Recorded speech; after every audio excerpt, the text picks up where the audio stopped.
I wrote the song Outrageous Grace. It was at the time I was setting out in traveling in ministry. I've been a press photographer for 20 years, and it was at that time of transition.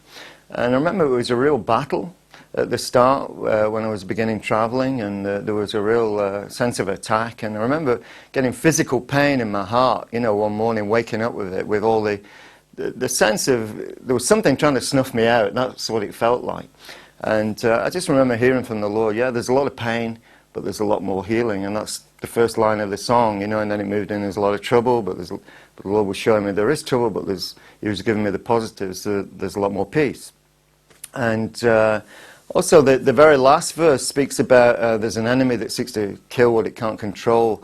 There was a real sense of that trying to be snuffed out kind of thing, you know, and I looked at Jesus as my model, you know, at that time, and I remember Jesus before the Sanhedrin, when he was stood before his accusers, he remained silent, and I recognized that that's the model to look at. When things are going wrong and you try and sort it out, you nail it down here, but it pops up over here, you nail it down here, and it pops up over here.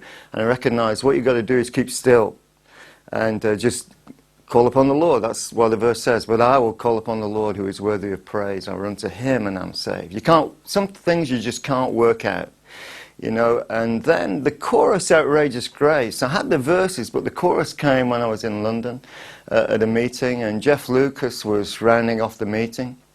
And it was almost a throwaway comment. Lord, thank you for your outrageous grace to us. And as soon as he said that, it just hit me.